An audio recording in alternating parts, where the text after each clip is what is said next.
My 6-year-old son called me crying. Daddy, Mommy says she's going to give me to another family. I could hear my ex-wife shouting in the background. You're not his father anymore. I told my son calmly, don't worry, buddy. Daddy will handle everything.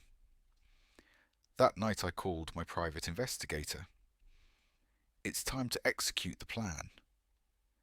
My name is David Harrison, 34 years old, and until 3 years ago I thought I had the perfect family. I worked as a financial analyst for a mid-sized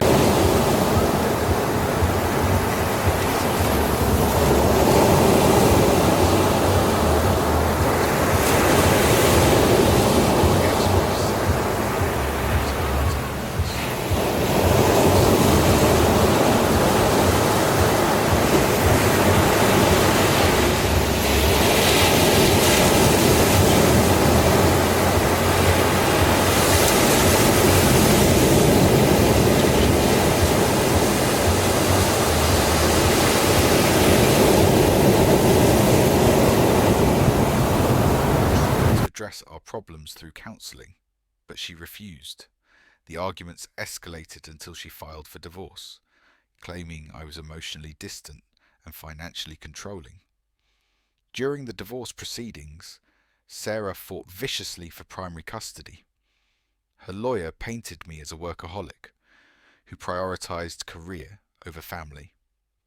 Despite my protests and evidence of being an involved father, the courts awarded her primary custody with me getting alternating weekends and one evening per week. The alimony and child support payments took nearly 60% of my income. 6 months after the divorce was finalised, Sarah married Derek Thompson, a construction worker she'd met at a bar. Derek had 2 previous marriages, both ending in acrimonious divorces, and a history of financial troubles. But Sarah seemed smitten, posting happy family photos on social media with Derek positioned as Michael's new father figure. The first warning sign came when Michael started asking why Derek was sleeping in Mommy's room. During our weekend visits, he'd mentioned Derek's friends coming over for loud parties, and how Mommy would lock him in his room during these gatherings. When I questioned Sarah about this, she accused me of coaching Michael to lie and threatened to reduce my visitation time. 3 months ago, the calls started. Sarah would phone me late at night, usually after drinking, ranting about how much the child support wasn't enough, how Derek was tired of supporting another man's kid, and how she regretted not terminating the pregnancy. These conversations became increasingly hostile, with Sarah claiming Michael would be better off with a real family who could provide for him properly. I began recording these calls after the 5th one, sensing that Sarah's behaviour was escalating beyond normal post-divorce bitterness. My instincts were right. Last month, during one of these late-night rants, Sarah drunkenly recalled, "You know what, David? I'm going to find a family that actually wants Michael. Someone who can give him the life he deserves, not weekend visits from a father who works too much." That's when I knew I needed professional help. I contacted Marcus Webb, a private investigator recommended by my divorce attorney. Marcus specialised in custody cases and had 20 years of experience with family law enforcement. During our first meeting, I explained the situation and my growing concerns about Sarah's stability and her threats regarding adoption. "Document everything," Marcus advised. "Phone calls, text messages, any witnesses to her behaviour. We need to establish a pattern of instability and threats." He also suggested I start therapy sessions with Michael to have a neutral third party observe our relationship and Michael's emotional state. For 2 months, I meticulously followed Marcus's guidance. I recorded every phone conversation with Sarah, saved every text message, and documented Michael's accounts of life at his mother's house. The picture that emerged was disturbing. Sarah frequently left Michael alone with Derek while she worked double shifts. Derek's friends would drink heavily at the house during these times, and Michael was often scared and confused by the chaos. Dr. Patricia Coleman, the child psychologist I arranged for Michael to see, noted signs of anxiety and confusion about family dynamics. Michael drew pictures of his family that excluded Derek but included me prominently, and he frequently asked when he could live with Daddy all the time. Dr. Coleman's professional observations would later prove crucial. Meanwhile, Marcus conducted surveillance on Sarah and Derek. He discovered that Derek had been laid off from his construction job 6 weeks earlier, but hadn't told Sarah. Derek was spending his days at bars, running up debt, and had been served with eviction notices for their apartment. Sarah, working extra shifts to compensate for Derek's unemployment, was leaving Michael in questionable childcare situations. The breakthrough came when Marcus photographed Derek meeting with a couple at a coffee shop, exchanging documents. A contact at the adoption agency later confirmed that Derek had been inquiring about voluntary surrenders and had scheduled consultations about the adoption process. They were planning to terminate my parental rights through false claims of abandonment. 2 weeks ago, Sarah's late-night calls became more specific. She announced her intention to move to Nevada with Derek and Michael, claiming better job opportunities. Nevada had different custody laws that would make challenging her actions more difficult. But her real plan, as captured in recorded conversations, was to establish residency there and immediately file for adoption proceedings with Derek as the adoptive father. "You'll never find us," she threatened during one call. "Derek's cousin owns a ranch outside Reno. He'll homeschool Michael, and by the time you figure out where we are, he'll legally be Derek's son.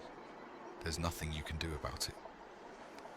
That's when I knew the time for passive documentation had ended. Marcus and I developed a comprehensive strategy to not only prevent the adoption, but to prove Sarah unfit for primary custody. We had evidence of her neglect, Derek's deception about unemployment, their financial instability, and most importantly, recordings of Sarah explicitly discussing her plans to illegally remove Michael from the state and terminate my parental rights. But we needed one final piece of evidence, catching them in the act. Last Friday, everything came to a head. Michael called me from school, crying hysterically. His teacher had allowed him to use the office phone because he was having a panic attack. Through his tears, he told me that Sarah had picked him up early and told him they were going on a special trip to meet his new family. I immediately called Marcus while driving to Michael's school. "They're moving today," I told him. Sarah picked him up early with some story about meeting a new family. Marcus was already in position near Sarah's apartment, having noticed unusual activity that morning. Derek loading boxes into a rental truck. When I arrived at the school, I spoke with Michael's teacher, Mrs. Rodriguez, who confirmed that Sarah had seemed agitated and rushed when collecting Michael. She'd mentioned a family emergency, but couldn't provide details when asked. Mrs. Rodriguez agreed to provide a written statement about Sarah's behaviour and Michael's distressed state. Marcus called with an update. "They're at the Marriott downtown, room 314. The adoptive couple is here. I've got photos of them entering the hotel with Sarah and Derek. They're conducting some kind of informal meeting before heading to Nevada tomorrow." I knew this was my moment. With my lawyer's guidance, I'd prepared emergency custody motions based on attempted parental kidnapping and child endangerment. We had documented evidence of Sarah's threats, proof of her plan to leave the state illegally, and Marcus's surveillance, confirming the adoption conspiracy. I arrived at the hotel with Marcus and my attorney, Jennifer Walsh. We could hear voices through the door of room 314. Sarah was explaining to the couple how Derek would be a much better father than Michael's biological dad, who was never around anyway. Michael's small voice could be heard asking when he could go home and see Daddy. Jennifer knocked on the door and identified herself as an attorney. When Derek opened the door, Marcus began photographing the scene, while Jennifer served Sarah with emergency custody papers and a temporary restraining order preventing her from removing Michael from the state. The chaos that followed was exactly what we'd prepared for. Sarah screamed that I had no right to interfere, that she was Michael's mother and could make decisions about his future. Derek became aggressive, demanding we leave and threatening to call security. The adoptive couple, realizing they'd been drawn into an illegal situation, quickly gathered their belongings and left. But the most important moment came when Michael saw me. He broke free from Sarah's grip and ran to me, wrapping his arms around my legs and sobbing, "Daddy, I want to go home with you." In front of witnesses and Marcus's camera, my son clearly expressed his preference, contradicting every claim Sarah had made about his desire for a new family. Hotel security arrived, followed by police officers Jennifer had contacted beforehand. With our documentation, recordings, and witness statements, the responding officers took statements from everyone present.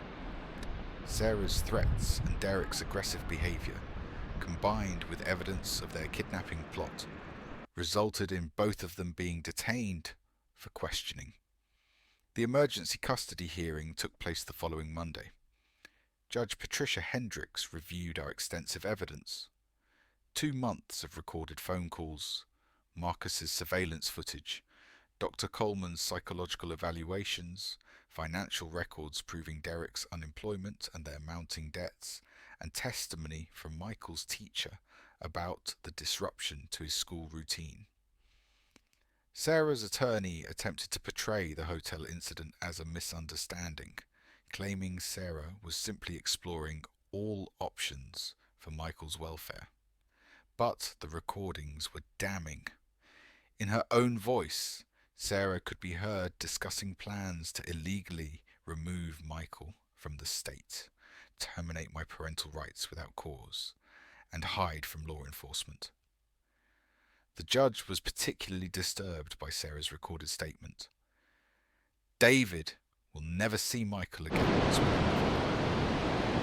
Derek's going to adopt him and will change his name.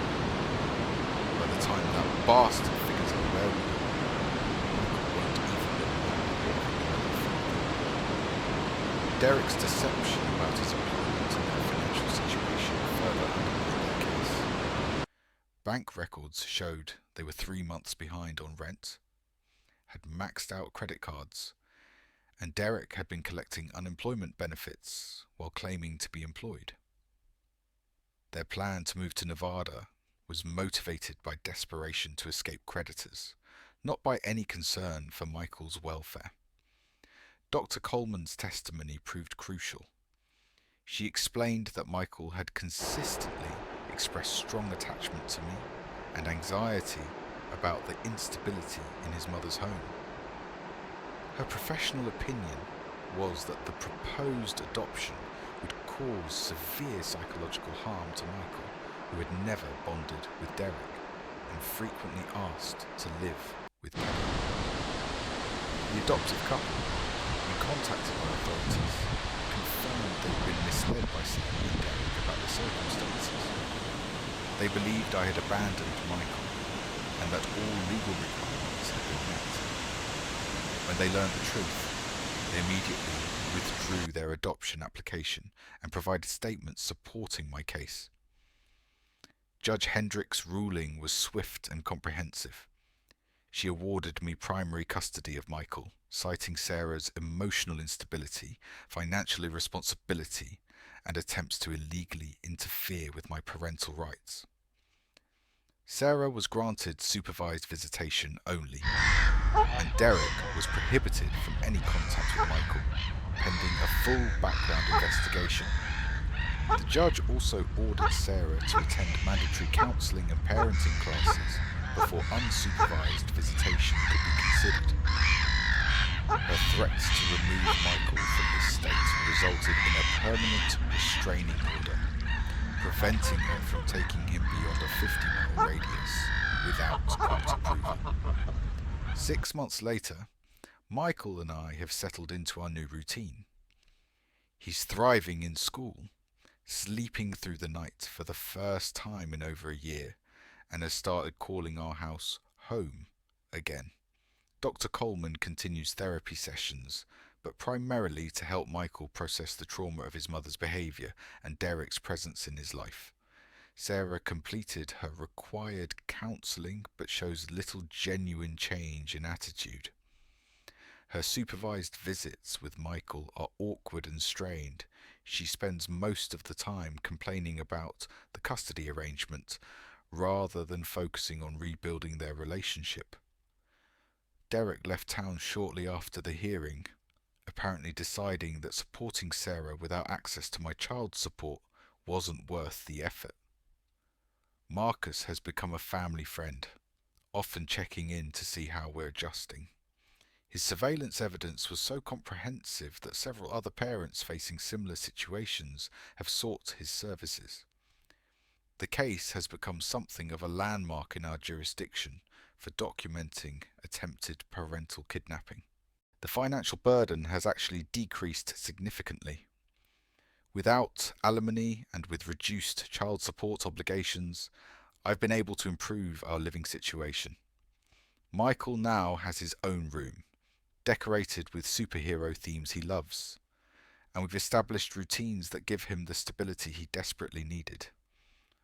Most importantly, Michael's personality has returned. The anxious, confused child who used to ask why Mommy wanted to give him away has been replaced by a confident 6-year-old who talks about his future, makes plans for weekend activities, and falls asleep easily knowing Daddy will be there in the morning. This experience taught me that sometimes protecting the people you love requires more than just good intentions. It requires careful planning, professional help, and the willingness to fight when fighting is necessary. Sarah thought she could manipulate the system and my love for my son to achieve her goals. She underestimated both my determination and my preparation.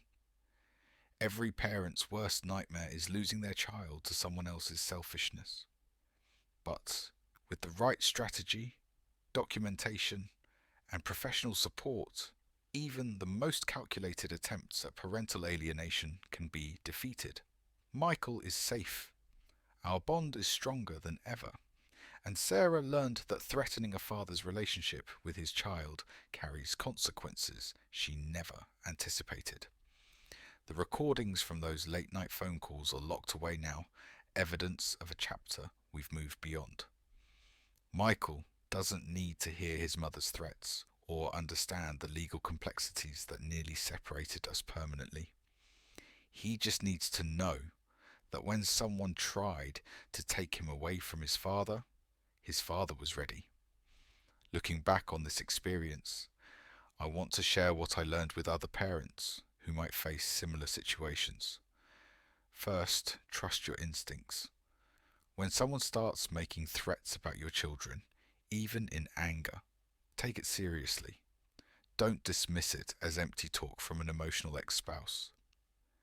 Second, document everything immediately. Every threatening phone call, every concerning text message, every witness to inappropriate behaviour. I can't stress this enough. In family court, your word against theirs isn't enough. You need evidence, dates, times, and credible witnesses. Third, get professional help early. I waited too long before hiring Marcus and consulting with family law experts. A private investigator, an experienced attorney, are investments in your child's future, not expenses. The money I spent on professional help was nothing compared to what I could have lost.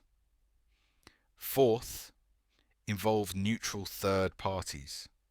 Dr. Coleman's psychological evaluations and Michael's teacher's observations carried more weight in court than anything I could have said. Teachers, counsellors, doctors. These professionals see things objectively, and their testimony matters. Most importantly, stay calm and strategic. Sarah expected me to react emotionally, to make threats, to play her game. Instead, I documented her behaviour and built an unshakable case. When she finally made her move, I was ready with evidence, legal support, and a clear plan. Your children are watching how you handle crisis. They need to see that their parent is someone who protects them through preparation and smart decisions, not just good intentions. Be the parent who's ready when the worst happens.